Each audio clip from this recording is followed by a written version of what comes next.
혹시 박은지입니다. 순간 시어머니의 찻잔이 바닥에 떨어져 산산조각 났다. 어머님이 박영자세요? 떨리는 목소리, 창백해진 얼굴, 30년의 비밀이 흔들렸다. 영자야.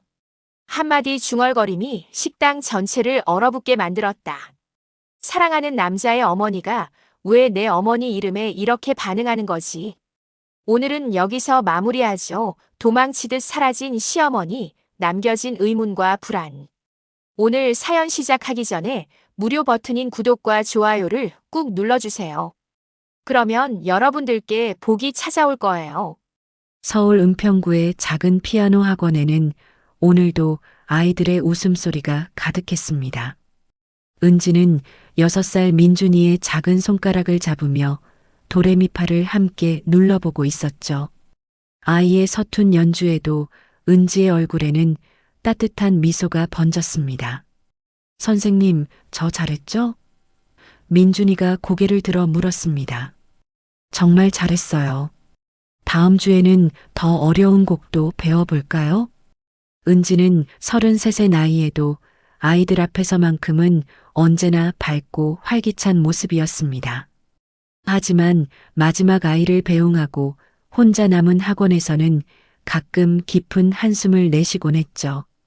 벽에 걸린 피아노 수상 사진들을 바라보며 은지는 생각에 잠겼습니다. 어릴 적부터 외삼촌 집에서 자란 은지에게는 부모님이라는 존재가 늘 그리움의 대상이었습니다. 외삼촌 내외분이 아무리 잘해주셔도 친부모의 빈자리는 채워지지 않았죠. 특히 학창시절 학부모 참관 수업이나 운동회 같은 날에는 더욱 그랬습니다. 은지야, 엄마 생각 많이 나지? 외삼촌모가 조심스럽게 물으면 은지는 고개를 저으며 대답했습니다. 아니에요.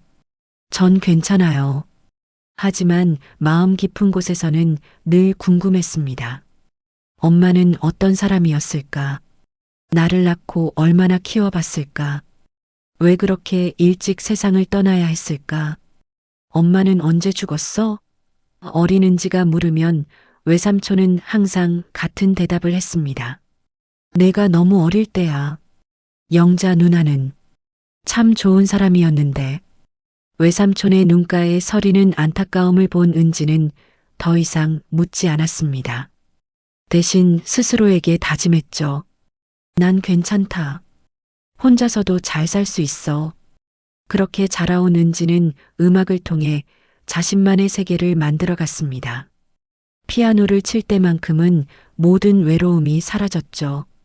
손끝에서 흘러나오는 선율이 마음의 빈자리를 채워주는 것 같았습니다. 대학에서 음악 교육을 전공한 후 은지는 작은 피아노 학원을 차렸습니다. 아이들을 가르치는 일이 천직이라고 생각했죠. 아이들의 순수한 웃음소리를 들으면 자신도 모르게 행복해졌습니다. 선생님은 왜 결혼 안 해요? 학원 어머니들이 가끔 농담 섞인 질문을 던지면 은지는 웃으며 답했습니다. 좋은 사람이 나타나면 하겠죠.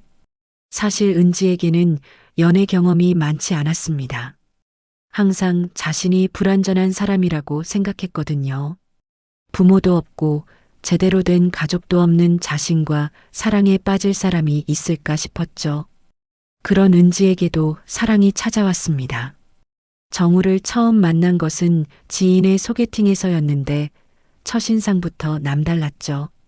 키가 크고 온화한 인상의 정우는 은지의 이야기를 진심으로 들어주는 사람이었습니다. 부모님이 안 계시다고요? 정우가 조심스럽게 물었을 때 은지는 씁쓸한 미소를 지으며 답했습니다.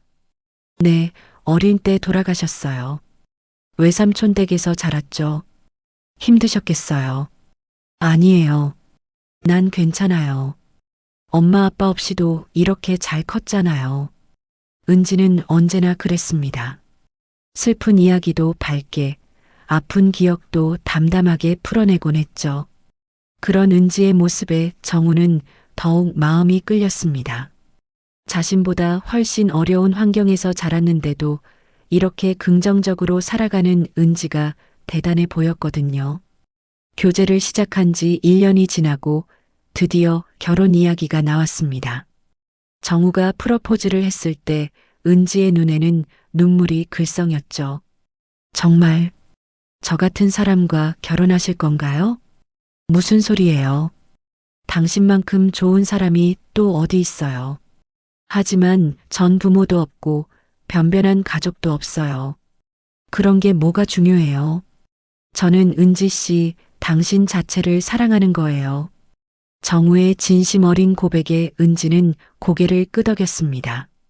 그래, 이제 정말 가족이 생기는 거야.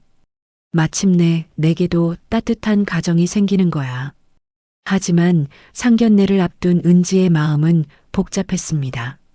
친가 쪽에서 나올 사람이 아무도 없다는 게 마음에 걸렸죠. 외삼촌 내외분만으로는 뭔가 허전할 것 같았습니다. 어떡하지, 정우야. 친가 쪽은 정말 아무도 없어. 괜찮아요. 외삼촌 내외분이 계시잖아요. 그래도 상대방 부모님이 이상하게 생각하시면 어떡해? 정우는 은지의 손을 잡으며 다독였습니다. 우리 부모님은 그런 분들이 아니에요. 걱정 마세요. 친가 쪽은 다 돌아가셨다고 해야겠네요. 은지가 쓸쓸하게 웃으며 말했습니다. 괜찮아요. 우리 가족이 되면 그게 당신 가족이에요.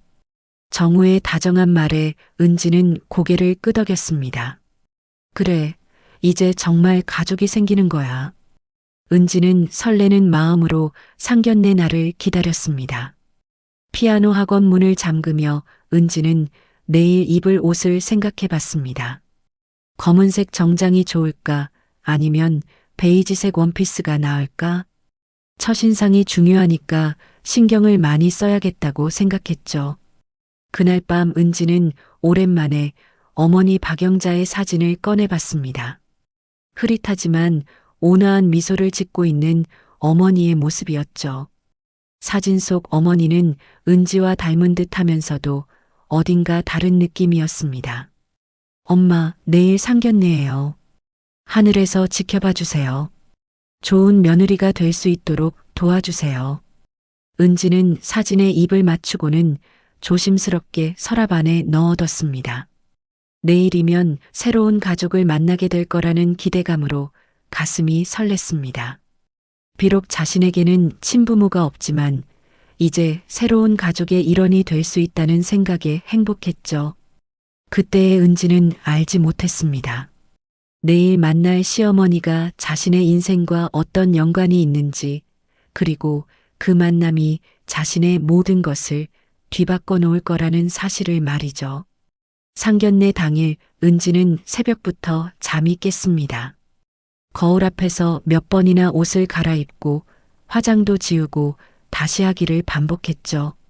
베이지색 원피스에 진주 목걸이를 매니 단정해 보였습니다. 괜찮을까? 은지는 거울 속 자신을 바라보며 중얼거렸습니다. 손바닥에는 땀이 촉촉하게 맺혀 있었죠. 정우가 데리러 왔을 때 은지의 긴장한 모습을 보고 웃음을 터뜨렸습니다. 왜 그렇게 긴장해요? 우리 부모님 정말 좋은 분들이에요. 그래도 첫인상이 중요하잖아요. 만약 마음에 안 들어 하시면 어떡해요? 그런 일은 없을 거예요. 제가 은지 씨 이야기 많이 해드렸거든요.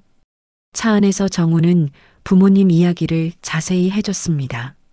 아버지는 조용하지만 따뜻한 분이시고 어머니 이연숙은 자식들을 무척 아끼는 분이라고 했죠. 특히 어머니는 며느리를 딸처럼 생각하신다고 했습니다. 어머니 성함이 뭐라고 하셨죠? 이연숙이요. 올해 75이세요. 젊으실 때부터 미인으로 유명하셨대요. 은지는 고개를 끄덕이며 마음속으로 되뇌었습니다. 이연숙, 이연숙. 잊어버리면 안 되겠다고 생각했죠. 그런데 혹시 어머님이 특별히 좋아하시거나 싫어하시는 게 있을까요? 특별한 건 없어요. 그냥 솔직하게 자연스럽게 대하시면 돼요. 어머니는 꾸밈 없는 사람을 좋아하세요. 상견례 장소는 강남의 고급 한정식집이었습니다. 입구부터 고급스러운 분위기가 느껴져 은지는 더욱 긴장했습니다. 발레 파킹 직원이 차를 가져가고 한복을 입은 직원이 안내를 해주는 모습에 은지는 위축될 수밖에 없었죠. 정말 비싼 곳 같은데 괜찮을까요? 괜찮아요. 우리 아버지가 이런 곳 좋아하세요. 정우의 부모님은 이미 도착해 계셨습니다. 아버지는 정우를 닮아 온화한 인상이었고 어머니 이연숙은 품이 있는 모습이었습니다. 회색 정장에 진주 브로치를 단 모습이 우아했죠. 안녕하세요. 은지가 깊숙이 인사를 드리자 이연숙이 따뜻한 미소로 맞아주었습니다. 어머, 사진보다 훨씬 예쁘네요. 앉으세요. 외삼촌 내외분도 함께 자리했고 처음엔 화기애애한 분위기였습니다. 정우 아버지는 외삼촌과 골프 이야기를 나누고 외삼촌모와 이연숙은 음식 이야기를 했죠. 은지 씨는 어떤 일을 하세요? 정우 아버지가 부드럽게 물었습니다. 피아노 학원을 운영하고 있습니다. 아이들 가르치는 일이 정말 즐거워요. 그래요? 음악을 하시는구나. 참 좋은 일이에요. 요즘 아이들 정서 교육이 중요한데 이연숙도 고개를 끄덕이며 웃고 있었습니다. 피아노라니 정말 멋지네요. 저도 젊을 때 배워보고 싶었는데 모든 게 순조로워 보였죠. 은지도 점점 긴장이 풀리기 시작했습니다. 음식도 맛있고 분위기도 좋았거든요. 아이들이 연주할 때 보면 정말 귀엽거든요. 처음엔 도레미도 못 치던 아이들이 나중엔 멋진 곡을 연주하는 모습을 보면 뿌듯해요. 그럼 우리 정우도 피아노 배워야겠네요. 이연숙이 농담처럼 말했습니다. 모두들 웃음을 터뜨렸고 분위기는 더욱 화기애애해졌습니다. 은지는 안심이 되기 시작했죠. 그런데 정식으로 이름 소개를 하는 순간이었습니다. 정식으로 인사드릴게요. 저는 박은지라고 합니다. 은지가 정중히 말했을 때 이연숙의 표정이 미세하게 변했습니다. 은지. 이연숙이 천천히 되물었습니다. 목소리에 이상한 떨림이 있었죠. 네, 박은지입니다. 그때 이연숙의 손에서 찻잔이 떨어졌습니다. 찰랑 소리와 함께 뜨거운 차가 테이블 위로 쏟아졌죠. 모든 사람들이 놀라서 일어났습니다. 어머, 괜찮으세요? 은지가 황급히 냅킨을 건네려 했지만 이연숙의 얼굴은 창백해져 있었습니다. 아, 죄송해요. 손이 미끄러졌네요. 이연숙이 당황한 목소리로 말했습니다. 하지만 손이 심하게 떨리고 있었죠. 정우가 의아한 표정으로 어머니를 바라봤습니다. 엄마, 어디 아프세요? 얼굴이 너무 창백해요. 아니야, 괜찮아. 이연숙은 겉으로는 평정을 찾으려 했지만 은지를 바라보는 눈빛이 심상치 않았습니다. 마치 유령을 본 것 같은 표정이었죠. 잠시 정적이 흐른 후 이연숙이 떨리는 목소리로 조심스럽게 물었습니다. 혹시 어머님 이름이 어떻게 되시니? 은지는 순간 가슴이 찡했습니다. 어머니 이야기는 언제 해도 마음이 아팠거든요.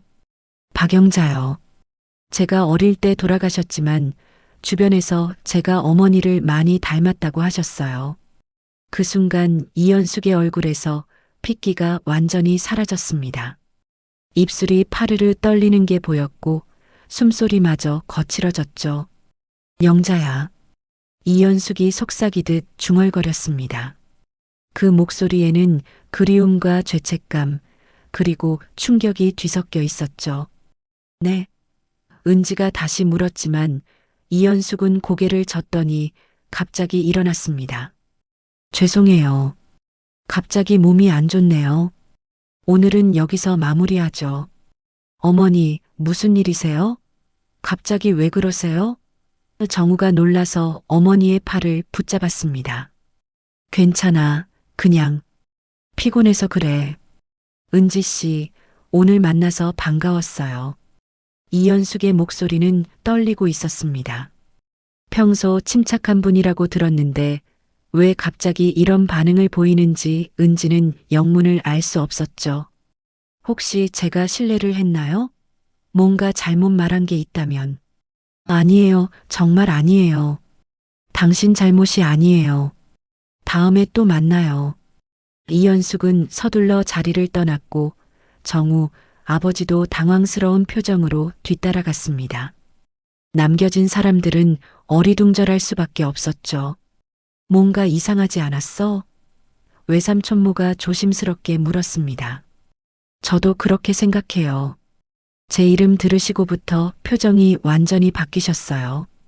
은지의 목소리에는 걱정과 불안이 가득했습니다. 정우도 당황스럽긴 마찬가지였습니다. 평소 어머니답지 않은 행동이었거든요. 죄송해요, 은지 씨. 어머니가 원래 이런 분이 아닌데. 정말 이해가 안 가네요. 괜찮아요. 몸이 안 좋으시다니까 어쩔 수 없죠. 혹시 제가 뭔가 잘못했나 봐요. 하지만 은지의 마음속에는 깊은 불안감이 자리 잡았습니다. 분명 자신의 이름 그리고 어머니 이름을 듣고 나서 이상한 반응을 보이셨는데 왜 그런 건지 도무지 알 수가 없었죠. 그날 밤 이연숙은 집에 돌아가자마자 다락방으로 올라갔습니다. 그곳에는 30년 동안 봉인해뒀던 낡은 상자가 있었죠. 두꺼운 먼지를 털어내고 녹슨 자물쇠를 열자 오래된 사진들과 편지들이 나왔습니다. 그 중에서도 이연숙의 손이 멈춘 것은 한 장의 흑백 사진이었습니다. 그 사진 속에는 젊은 여자가 환하게 웃고 있었는데 그 얼굴은 오늘 본 은지와 똑같았습니다. 사진 뒷면에는 또박또박한 글씨로 영자라고 적혀 있었습니다. 아니야, 말도 안 돼. 이럴 리가 없어. 이연숙이 떨리는 목소리로 중얼거렸습니다. 하지만 현실은 부정할 수 없었습니다. 상자 맨 밑에서 나온 출생신고서에는 더욱 충격적인 진실이 적혀 있었죠.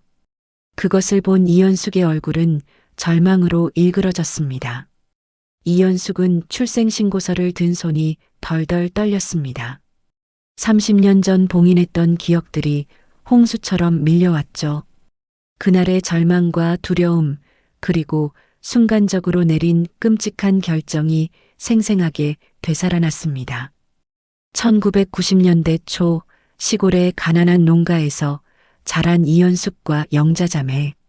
아버지는 술만 마시면 폭력을 휘둘렀고 어머니는 일찍 세상을 떠났죠. 언니 이연숙은 23, 동생 영자는 21살이었습니다.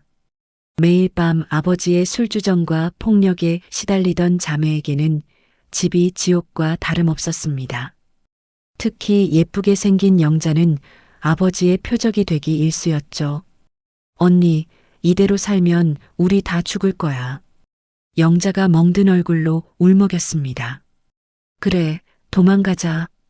서울로 가서 새 삶을 살자. 하지만 돈이 없잖아. 어떻게 살아? 일단 떠나자. 여기 있으면 정말 죽을 것 같아. 두 자매는 아버지가 술에 취해 잠든 밤 조용히 집을 나왔습니다. 가진 건 몇 벌의 옷과 얼마 안 되는 돈뿐이었죠.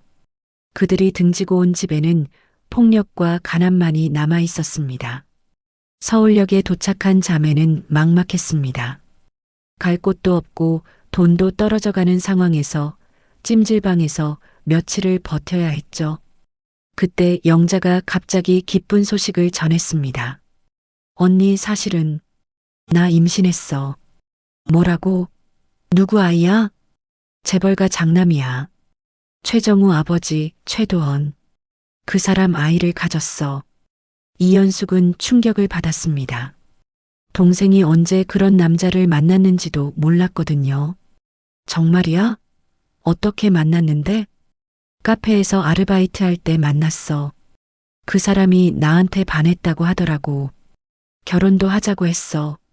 그럼 우린 이제 걱정 없겠네. 영자야, 우리 드디어 가난에서 벗어나는 거야. 하지만 기쁨도 잠시, 영자는 계속되는 고생과 스트레스로 몸이 약해져 있었습니다. 제대로 먹지도 못하고 찜질방에서 잠을 자니 몸이 버틸 수 없었죠. 어느 날 길에서 갑자기 쓰러진 영자를 이연숙이 급히 병원으로 데려갔습니다. 환자 보호자이세요? 의사가 물었습니다. 네, 제가 언니예요. 영자 씨 맞죠? 임신 초기인데 영양실조가 심각합니다. 당분간 입원 치료가 필요해요. 그런데 간호사가 차트를 보더니 이연숙을 영자로 착각하며 말했습니다. 영자 씨, 여기 입원 서류에 사인해 주세요. 저는 언니인데요. 아, 죄송해요. 워낙 닮으셨네요. 그럼 보호자 서명 부탁드려요. 이연숙은 순간 멈칫했습니다. 동생은 의식을 잃은 채 응급실에 있고 간호사들은 자신을 영자로 착각하고 있었죠. 그때 머릿속에 악마 같은 생각이 스쳤습니다.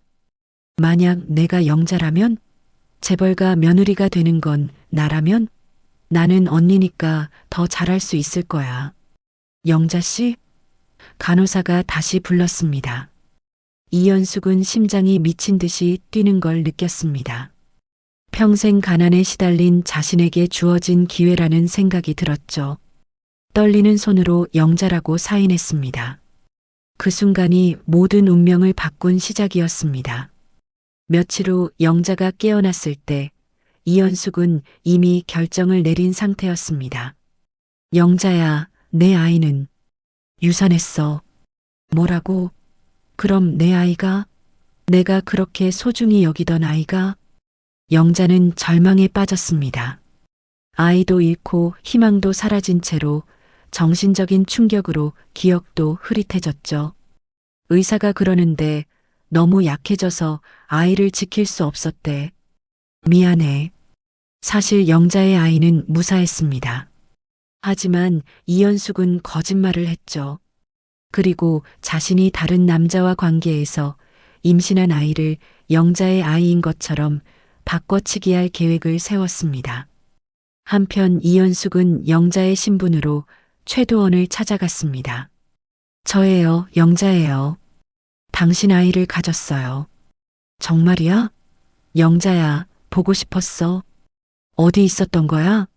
몸이 안 좋아서 병원에 있었어요. 이제 괜찮아요.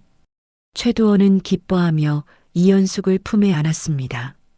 이연숙은 죄책감을 느끼면서도 이 기회를 놓칠 수 없다고 생각했죠. 이연숙은 영자인 척하며 최도원과 결혼했습니다. 그리고 10달 후 건강한 아이를 낳았죠. 바로 은지였습니다. 하지만 은지는 영자와 최도원의 아이가 아니라 이연숙이 다른 남자와 사귀며 임신한 아이였습니다. 진짜 영자의 아이는 어떻게 됐을까요? 이연숙은 영자가 의식을 잃은 사이에 몰래 낙태시켜 버렸습니다. 그리고 자신의 아이를 영자의 아이인 것처럼 바꿔치기 한 겁니다.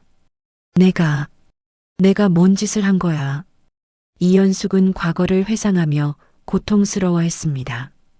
영자는 그 후 정신적 충격으로 정신병원에서 치료를 받았습니다. 가끔 기억이 돌아올 때면 내 아이는 어디에 있어? 라고 물었지만 아무도 진실을 말해주지 않았죠. 결국 영자는 몇 년 후 세상을 떠났습니다. 이연숙은 영자가 죽었다는 소식을 듣고도 영자의 신분으로 계속 살아갔습니다. 은지를 최도원의 딸로 키우며 자신은 영자라고 믿고 살았죠.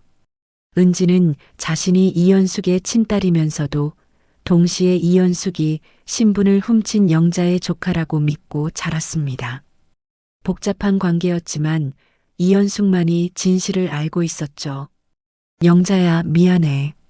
정말 미안해. 이연숙은 영자의 사진을 붙들고 울었습니다. 그리고 지금 그 모든 거짓 위에 쌓인 삶이 무너질 위기에 처했습니다. 자신의 친딸 은지가 양아들 정우와 결혼하려 한다는 것. 비록 피는 섞이지 않았지만 이 모든 상황이 자신의 죄에서 비롯된 것이라는 사실이 이현숙을 괴롭혔죠. 이건 신이 내린 형벌이야. 이현숙은 절망했습니다. 상자 속에서 나온 영자의 마지막 편지를 보며 이현숙은 더욱 절망했습니다. 언니, 내가 뭘 잘못했는지 모르겠어. 내 아이는 어디에 있는 거야? 언니가 내 이름으로 살고 있다는 게 정말이야? 나는 죽어도 진실을 알고 싶어. 영자는 죽기 전까지 진실을 의심하고 있었던 것입니다. 영자야, 내 조카를 내 딸로 키웠어. 그런데 이제 그 아이가 내 양아들과 이현숙은 30년간 숨겨온 죄악이 이제 모든 것을 파괴할 것 같아 두려웠습니다. 상견례 다음 날 아침, 이현숙은 거울 앞에 서서 자신을 바라봤습니다. 30년간 영자라는 이름으로 살아온 얼굴이 낯설게 느껴졌죠. 눈 밑에는 밤새 울어서 생긴 부기가 있었고 입술은 파랗게 질려 있었습니다. 여보, 어디 아파? 최도원이 걱정스러운 표정으로 물었습니다. 괜찮아요. 그냥 피곤해서요. 어제 상견례에서 갑자기 그러더니 은지 씨한테 미안하지 않아? 이현숙은 대답할 수 없었습니다. 미안한 건 은지에게가 아니라 죽은 영자에게였으니까요. 그리고 지금까지 속여온 최도원에게도. 여보는 은지 씨가 어때요? 좋은 아이 같던데. 밝고 순수해 보이고 우리 정우가 좋아할 만해. 최도원의 말에 이현숙의 가슴이 더욱 아팠습니다. 은지는 좋은 아이가 맞았어요. 하지만 그 아이가 바로 자신의 친딸이라는 사실을 최도원은 꿈에도 모르고 있었죠. 그때 정우가 전화를 걸어왔습니다. 엄마, 어제는 왜 그러셨어요? 은지가 많이 걱정하고 있어요. 아무것도 아니야. 몸이 좀 안 좋아서. 정말요? 은지 이름 들으시고부터 이상하셨는데. 이현숙은 심장이 멈출 것 같았습니다. 정우도 눈치채고 있었던 거죠. 그런 거 아니야. 신경 쓰지 마. 그럼 다음에 다시 만나실 수 있죠? 은지가 혹시 자기가 실수한 게 있나 해서 계속 걱정하고 있어요. 이현숙은 대답을 망설였습니다. 은지를 다시 만난다는 것은 그 아이에게 거짓말을 계속하는 것과 같았으니까요. 엄마, 응, 알았어. 다음에 만나자. 전화를 끊고 나서 이현숙은 깊은 한숨을 내쉬었습니다. 어떻게 해야 할지 정말 모르겠었어요. 며칠 후 정우는 이현숙을 찾아왔습니다. 평소보다 진지한 표이었죠. 엄마, 솔직히 말씀해 주세요. 은지를 싫어하시는 이유가 뭐예요? 싫어한다니 무슨 소리야? 그럼 왜 결혼을 반대하세요? 아버지는 찬성하시는데 엄마만 이상하게 구시죠. 이현숙은 할 말이 없었습니다. 반대할 이유를 말할 수도 없고 찬성할 수도 없는 상황이었으니까요. 그냥 너무 급작스러워서. 1년 동안 사귀었는데 뭐가 급작스러워요? 다른 이유가 있으시죠? 정우의 날카로운 질문에 이현숙은 답답함을 느꼈습니다. 정우야, 엄마 말 좀 들어라. 결혼은 신중하게 해야 하는 거야. 신중하게 했어요. 은지는 정말 좋은 사람이에요. 엄마도 알게 되면 좋아하실 거예요. 그런 게 아니라. 그럼 뭐예요? 집안이 마음에 안 드세요? 부모님이 없어서요? 이현숙은 가슴이 찢어질 것 같았습니다. 은지에게 부모가 없다고? 친엄마가 바로 눈앞에 있는데. 그런 거 아니야. 그럼 도대체 뭐가 문제예요? 제발 이유라도 말해주세요. 이현숙은 정우의 간절한 눈빛을 바라보며 고통스러워했습니다. 진실을 말할 수도 없고 거짓말을 계속할 수도 없는 상황이었죠. 그때 최도원이 거실로 들어왔습니다. 뭘 그렇게 심각하게 이야기하고 있어?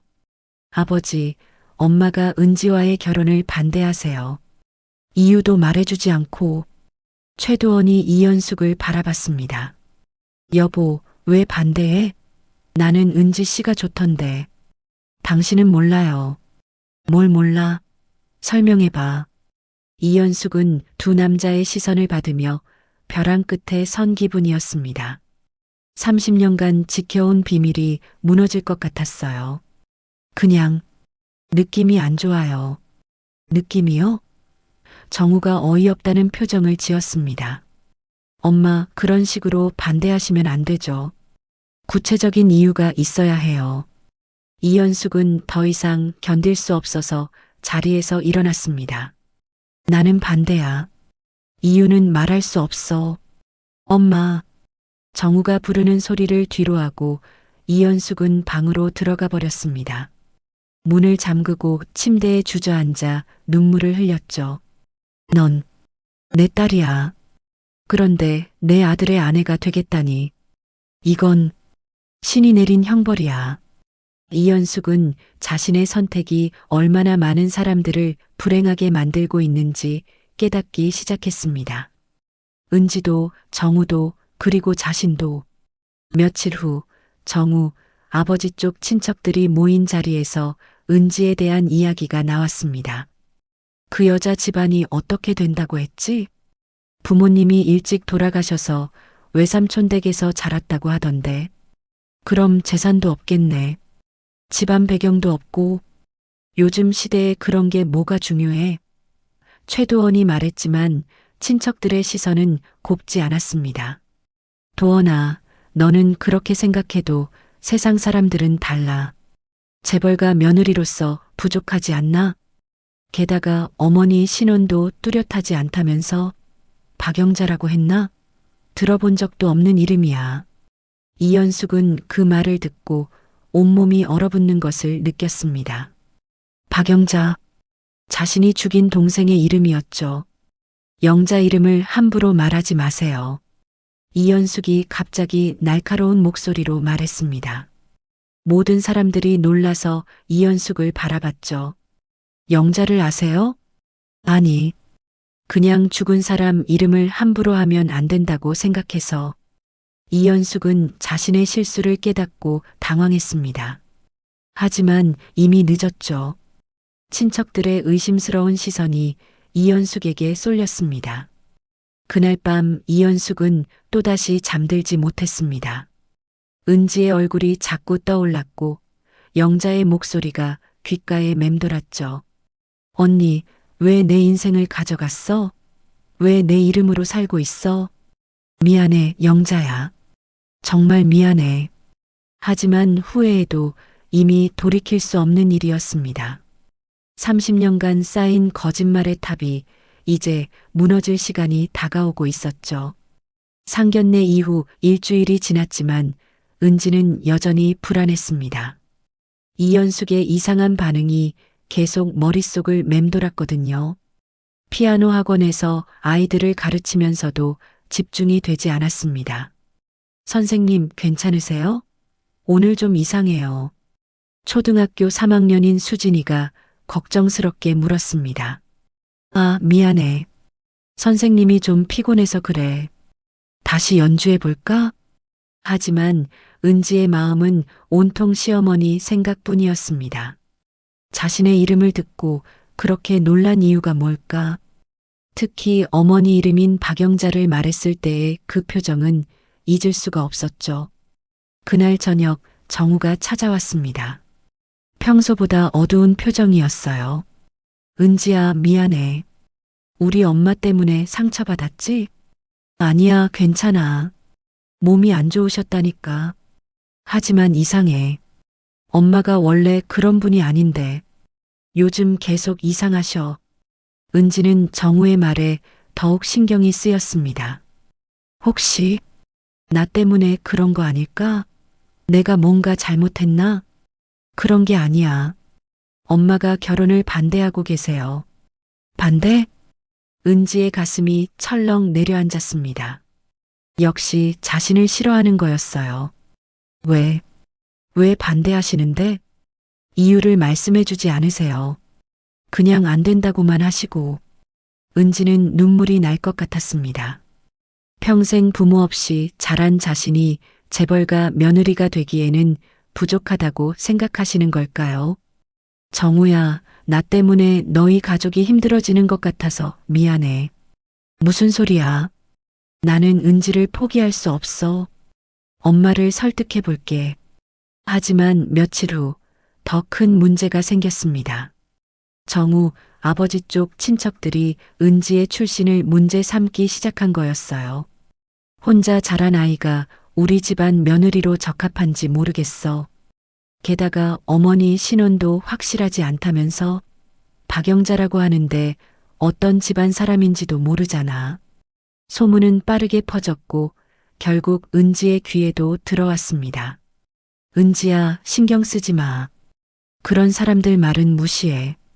정우가 위로했지만 은지의 마음은 상처로 가득했습니다. 그날 밤 은지는 외삼촌을 찾아갔습니다. 외삼촌, 우리 엄마에 대해서 더 자세히 알고 싶어요. 갑자기 왜? 무슨 일이야? 결혼 때문에요. 상대방 가족이 엄마에 대해 물어보는데 제가 아는 게 너무 없어서요. 외삼촌은 잠시 망설이더니 오래된 상자를 꺼냈습니다. 영자 누나 유품이야. 내가 어른이 되면 주려고 했는데 상자 안에는 낡은 사진들과 편지들이 들어 있었습니다. 은지는 어머니의 젊은 시절 사진을 보며 놀랐어요. 외삼촌, 이 사진 속 사람이 정말 우리 엄마예요? 그럼 영자 누나야. 왜? 은지는 사진을 자세히 들여다봤습니다. 분명 자신과 닮았지만 어딘가 다른 느낌이었어요. 그리고 사진 뒤에 적힌 날짜를 보고 더욱 놀랐죠. 외삼촌, 이 사진이 1992년이라고 되어 있는데 제가 1991년생이잖아요. 이상하지 않아요? 외삼촌이 당황하는 표정을 지었습니다. 아, 그게 날짜가 잘못 적힌 모양이야. 하지만 은지는 뭔가 석연치 않다는 느낌을 지울 수 없었습니다. 외삼촌, 혹시 엄마가 돌아가시기 전에 다른 이름을 사용한 적이 있나요? 다른 이름? 왜 그런 걸 물어보니?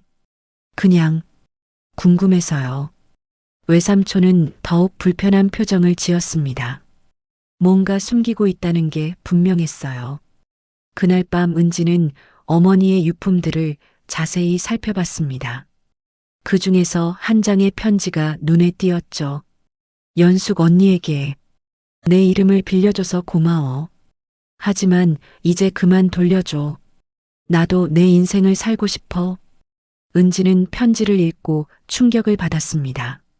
연숙 언니, 그리고 이름을 빌려준다는 게 무슨 뜻일까요? 연숙이라는 이름에서 은지는 정우의 어머니를 떠올렸습니다. 이연숙? 혹시 우연의 일치일까요? 아니면?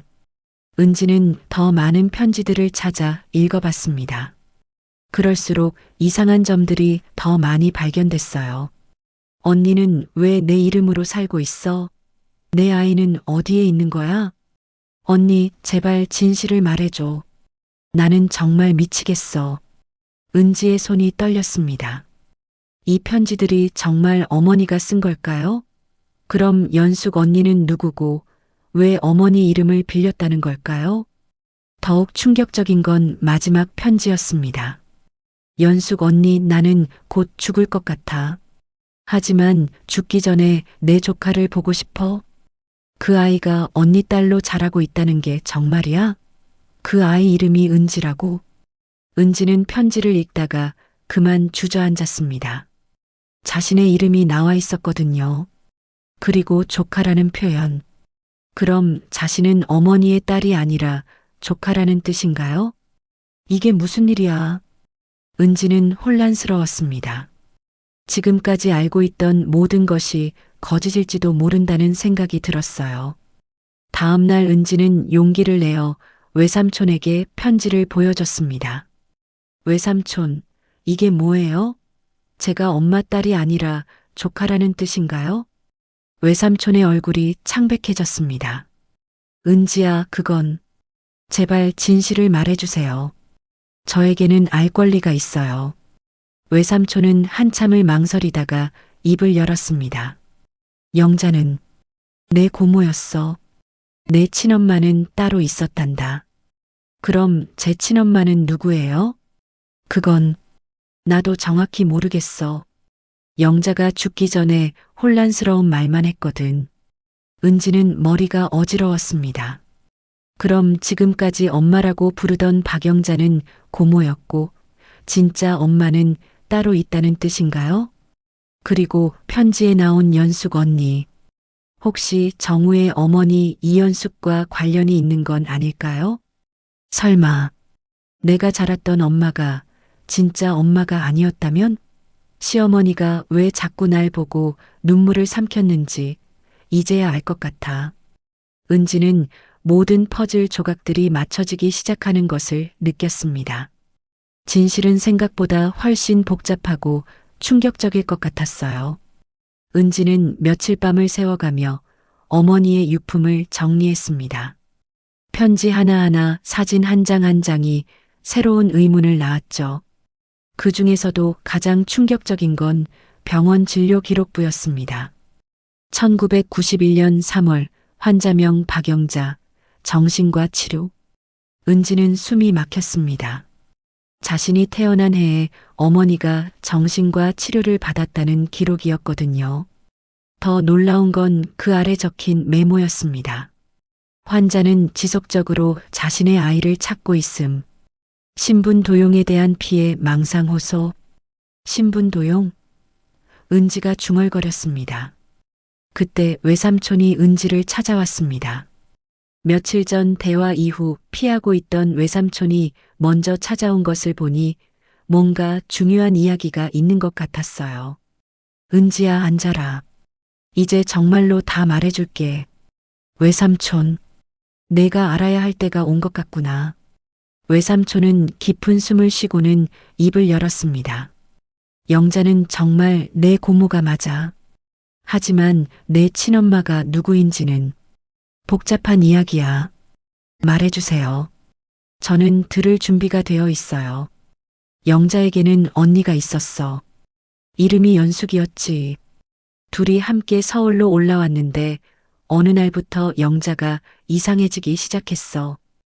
은지의 심장이 빨리 뛰기 시작했습니다. 연숙, 정우, 어머니와 같은 이름이었어요. 영자는 자꾸 언니가 자기 이름을 훔쳤다고 했어.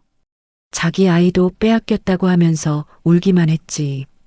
그럼 정말 신분 도용이 있었던 거예요? 처음에는 정신병 증세라고 생각했어.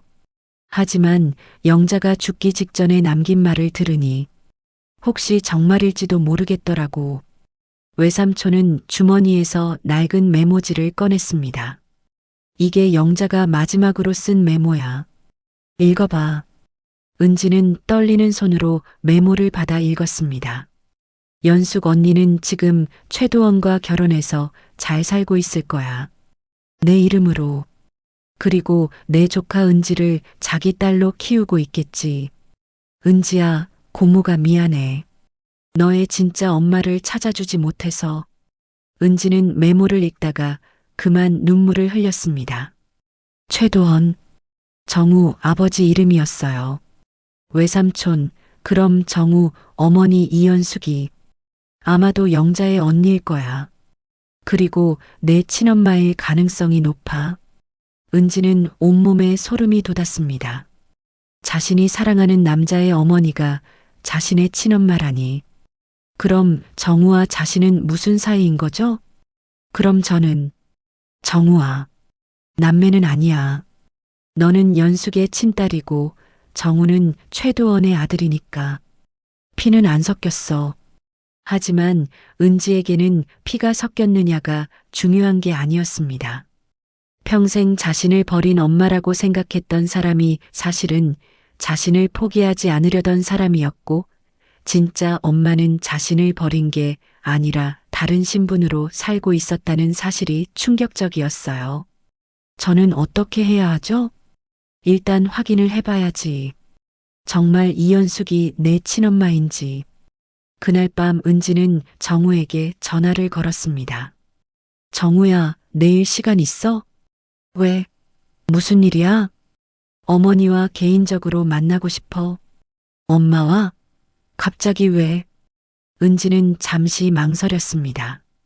정우에게 진실을 말해야 할까요? 하지만 아직 확실하지 않은 상황에서 말하기는 어려웠어요. 그냥 오해를 풀고 싶어서. 알았어. 내가 엄마한테 이야기해 볼게. 다음 날 은지는 이현숙과 단둘이 만났습니다.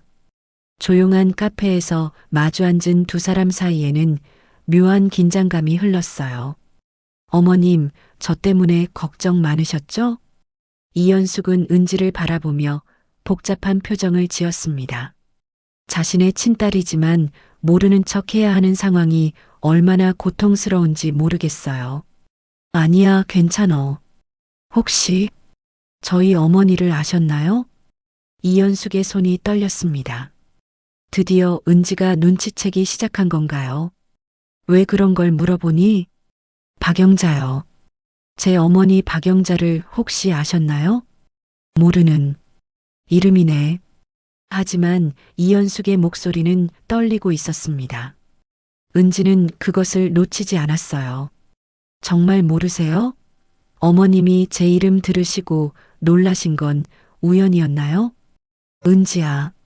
어머님, 혹시 연숙이라는 이름 들어보셨어요? 그 순간 이현숙의 얼굴이 창백해졌습니다. 더 이상 숨길 수 없다는 걸 깨달은 거죠. 어떻게 알았니? 어머니 유품에서 편지를 찾았어요. 연숙 언니에게 보낸 편지들을. 이현숙은 고개를 숙였습니다. 30년간 숨겨왔던 비밀이 마침내 밝혀지는 순간이었어요. 은지야, 미안해. 정말 미안해. 그럼 정말 어머니가 제 친엄마세요? 이현숙은 눈물을 흘리며 고개를 끄덕였습니다. 그래, 넌 내 딸이야. 내가 내 친엄마야. 그럼 박영자는 내 동생이었어. 내 고모였고. 은지는 모든 것이 무너지는 것을 느꼈습니다. 지금까지 알고 있던 자신의 정체성이 완전히 바뀌는 순간이었어요. 왜 저를 버리셨어요? 왜 다른 사람 이름으로 사셨어요? 버린 게 아니야. 나는 너를 포기한 적이 없어. 단지 내가 너무 어리고 무서웠어. 이현숙은 30년 전의 이야기를 털어놓기 시작했습니다. 가난과 절망 속에서 내린 잘못된 선택, 그리고 그 선택이 가져온 평생의 죄책감에 대해서. 나는 영자의 이름을 빌려 살았어. 그리고 너를 내 딸로 키우고 싶었는데 상황이 복잡해졌어. 그럼 정우는 내 남편의 아이야. 너와는 피가 섞이지 않았어. 은지는 안도했지만 동시에 더 큰 혼란을 느꼈습니다. 어머니, 저는 이제 어떻게 해야 해요? 이현숙은 은지의 손을 잡았습니다. 은지야, 나는 내 인생을 망치고 싶지 않아. 정우와 행복하게 살아. 하지만 이 모든 진실을 어떻게 받아들여야 해요? 두 사람은 서로를 바라보며 눈물을 흘렸습니다. 30년 만에 만난 진짜 모녀였지만 그들을 둘러싼 상황은 너무나 복잡했어요. 이현숙과 은지의 만남 이후 일주일이 지났습니다. 두 사람은 서로 연락도 하지 못한 채 각자의 고통 속에서 시간을 보내고 있었죠. 은지는 피아노 학원 문을 닫고 집에만 틀어박혀 있었고, 이현숙은 밤마다 술을 마시며 자책하고 있었습니다. 그런데 예상치 못한 일이 터졌습니다. 한 연예 기자가 이현숙의 과거를 파헤치기 시작한 것이죠. 최도원 회장 부인의 숨겨진 과거라는 제목으로 기사가 나갔습니다. 기자는 이현숙이 실제로는 박영자라는 다른 사람의 신분을 도용했을 가능성이 있다고 보도했어요. 재벌가 안주인의 충격적인 정체, 신분 세탁 의혹 제기. 기사는 삽시간에 포털 사이트 메인을 장식했습니다. 댓글에는 온갖 추측과 비난이 쏟아졌죠. 역시 재벌들은 뭔가 숨긴 게 있더라. 신분 도용이면 완전 범죄자네요. 그럼 아들 며느리 될 사람도 정체불명이겠네. 은지는 뉴스를 보고 충격을 받았습니다. 이제 모든 게 세상에 알려진 것이나 마찬가지였어요. 정우도 기사를 보고 은지에게 달려왔습니다. 은지야, 이게 무슨 일이야? 우리 엄마가 신분 도용을 했다고? 은지는 정우의 절망적인 표정을 보며 가슴이 아팠습니다. 하지만 이제는 모든 진실을 말해야 할 때였어요. 정우야, 앉아봐. 내가 설명해 줄게. 뭘 설명해? 설마 너도 이 일에 대해서 뭔가 알고 있었던 거야? 어머니가 내 친엄마야. 정우는 은지의 말을 이해하지 못했습니다. 뭔 소리야? 내 엄마는 박영자잖아. 박영자는 내 고모였어. 내 친엄마는 이현숙이야. 너희 어머니가. 정우는 한동안 말을 하지 못했습니다. 상황을 이해하려고 애썼지만 너무 복잡했어요. 그럼 우리는? 우린 남매가 아니야. 나는 어머니의 친딸이고 너는 아버지의 아들이니까. 피는 섞이지 않았어. 하지만 이상해. 엄마가 왜 그런 일을 했을까? 은지는 이현숙에게서 들은 이야기를 정우에게 전해주었습니다. 가난과 절망 속에서 내린 잘못된 선택, 그리고 30년간 숨겨온 죄책감에 대해서. 믿을 수 없어. 우리 엄마가 그런 일을 했다고? 정우야, 어머니도 정말 힘드셨을 거야. 그때는 어리고 무서웠을 테니까. 하지만 정우는 쉽게 받아들이지 못했습니다. 평생 믿고 살았던 모든 것이 거짓이었다는 사실이 충격적이었거든요. 그때 정우의 전화가 울렸습니다. 아버지였어요. 정우야, 어디 있니? 당장 집에 와라. 아버지, 지금 은지와. 지금 당장. 최도원의 목소리는 분노로 가득 차 있었습니다. 정우와 은지가 집에 도착했을 때 거실에는 온 가족이 모여 있었습니다. 친척들까지 와 있었죠. 모든 사람들의 표정이 차갑고 분노에 차 있었어요. 정우야, 이 여자와는 당장 헤어져라. 정우 작은아버지가 차갑게 말했습니다. 왜요? 신분이 불분명한 여자와 결혼할 수는 없어. 더구나 우리 집안에 이런 스캔들을 가져온 여자와. 은지는 모든 사람들의 시선을 받으며 위축될 수밖에 없었습니다. 은지 씨는 잘못이 없습니다. 정우가 은지를 감쌌습니다. 잘못이 없어? 이 모든 일의 시작이 이 여자 때문이야. 그때 이현숙이 나타났습니다. 며칠간 술에 취해 지내던 모습과는 달리 단정한 옷차림에 결연한 표정이었어요. 모든 게 내 잘못입니다. 여보, 도원 씨, 그리고 모든 분들. 제가 기자회견을 하겠습니다. 모든 사람들이 놀랐습니다. 무슨 소리야? 기자회견을 하면 더 큰 난리가 날 텐데. 숨기고 살기는 이제 지쳤어요. 모든 걸 밝히겠습니다. 엄마, 정우가 말렸습니다. 정우야, 엄마는 30년간 거짓말을 하고 살았어. 이제 그만 진실을 말할 때야. 이현숙은 은지를 바라봤습니다. 은지야, 미안해. 엄마 때문에 너까지 힘들게 했네. 어머니. 하지만 이제 더는 숨지 않을 거야. 내 죄는 내가 감당할게. 다음 날 이현숙은 정말로 기자회견을 열었습니다. 수많은 기자들과 카메라 앞에서 30년간 숨겨온 진실을 털어놓았죠. 저는 이현숙이 아닙니다. 제 본명은 박연숙입니다. 기자회견장이 술렁였습니다. 30년 전 저는 동생 박영자의 이름을 빌려 최도원과 결혼했습니다. 당시 어리고 무서웠던 저는 잘못된 선택을 했습니다. 그럼 따님은 누구 딸입니까?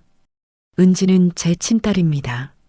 하지만 최도원의 딸은 아닙니다. 기자회견은 전국에 생중계되었습니다. 은지와 정우도 TV를 보며 이현숙의 고백을 들었어요. 저는 죄인입니다. 동생의 이름을 도용했고 거짓으로 결혼했습니다. 하지만 제 딸 은지는 아무 잘못이 없습니다. 현재 아드님과 따님의 결혼 계획은 어떻게 됩니까? 그것은 아이들이 결정할 일입니다. 저는 더 이상 거짓말로 그들의 인생을 망치고 싶지 않습니다. 기자회견이 끝난 후 정우는 은지에게 말했습니다. 은지야, 우린 피도 섞이지 않았고 누가 뭐라 해도 난 너를 사랑해. 하지만 정우야, 이 모든 상황이 상관없어. 나는 은지를 포기할 수 없어. 그날 밤 이현숙은 집을 떠났습니다. 더 이상 최도원과 정우에게 피해를 주고 싶지 않았거든요. 작은 원룸을 얻어 홀로 살기 시작했죠. 은지도 피아노 학원을 정리하고 조용한 곳으로 이사를 갔습니다. 언론의 관심을 피하기 위해서였어요. 하지만 정우는 은지를 찾아다녔습니다. 어떤 어려움이 있어도 은지와 함께 하겠다는 의지였죠. 은지야, 도망가지 마. 우리 함께 이겨내자. 정우야, 나 때문에 너희 가족이 망가졌어. 그런 거 상관없어. 가족보다 내가 더 소중해. 정우의 진심 어린 고백에 은지는 눈물을 흘렸습니다. 이 모든 시련을 함께 이겨낼 수 있을까요? 1년이 흘렀습니다. 세상의 관심이 다른 곳으로 옮겨간 후 은지와 정우는 조용한 결혼식을 올렸습니다. 하객은 외삼촌 내외분과 몇몇 친한 친구들 뿐이었지만 두 사람의 얼굴에는 행복한 미소가 가득했어요. 이제 정말 가족이 되었네. 은지가 정우의 손을 잡으며 말했습니다.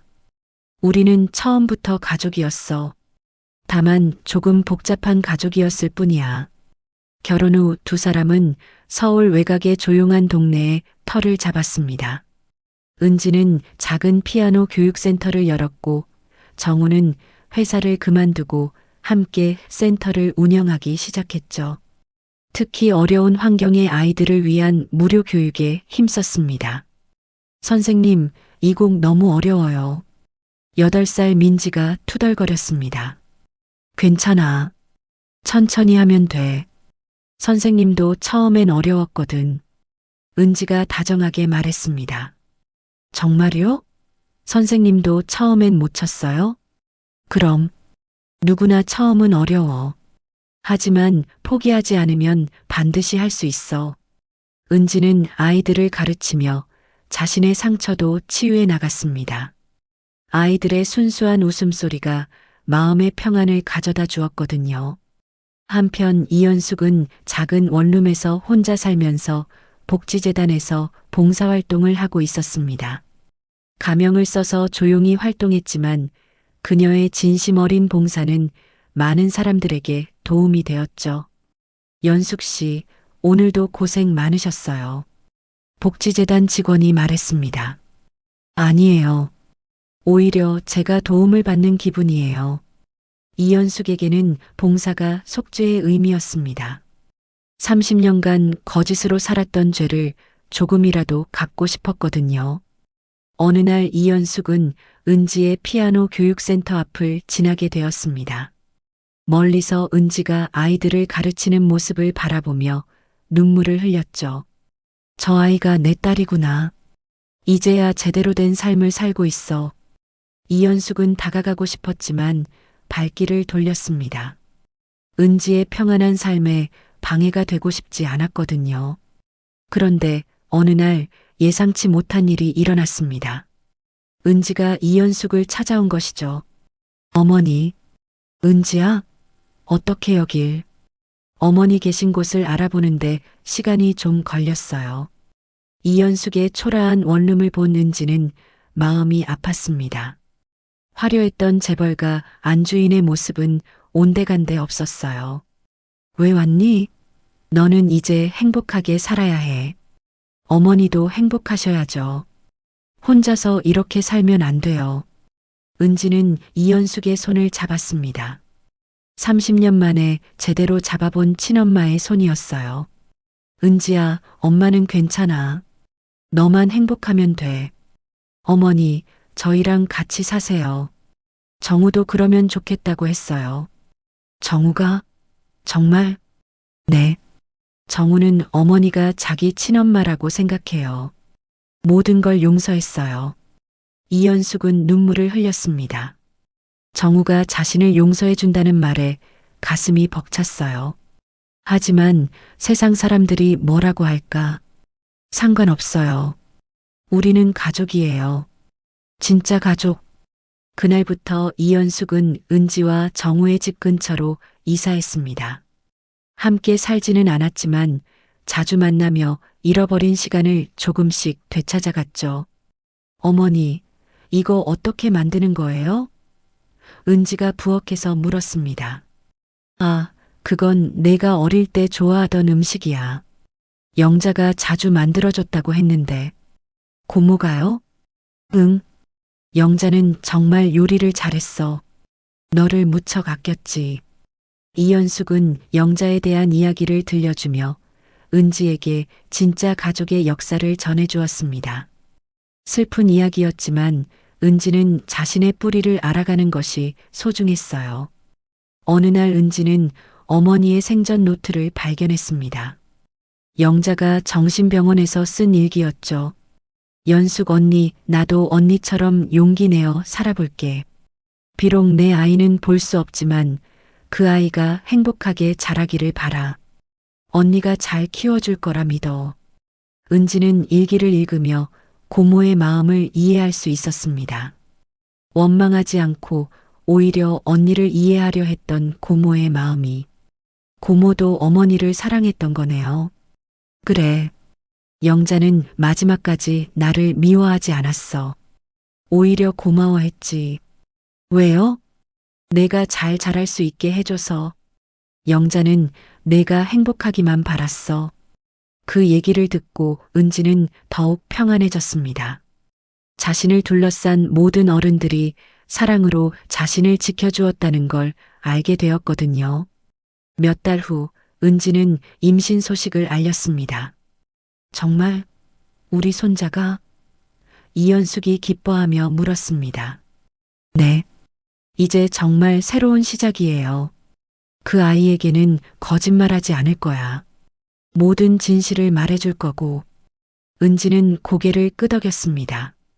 자신의 아이에게는 왜곡된 역사가 아닌 사랑으로 점철된 진실한 이야기를 들려주고 싶었어요. 2년 후 어느 봄날 은지는 아이와 함께 영자의 무덤을 찾았습니다. 고모, 저예요. 은지. 이제 제 아이도 데려왔어요. 무덤 앞에서 은지는 꽃을 놓고 깊이 인사했습니다. 고모 덕분에 저는 좋은 사람들 속에서 자랄 수 있었어요. 비록 복잡한 상황이었지만 모든 분들이 저를 사랑해 주셨어요. 바람이 불어버 꽃잎이 흩날렸습니다.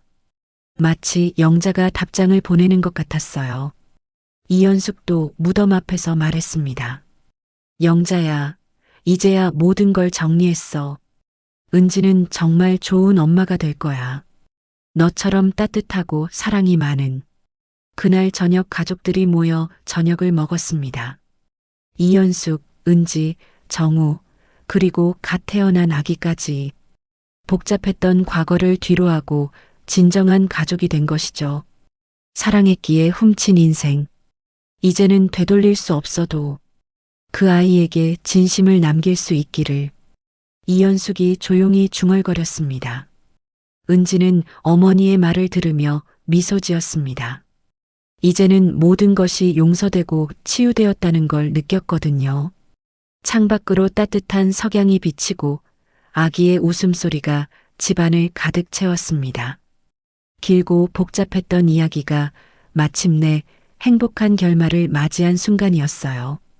오늘 사연 어떠셨나요?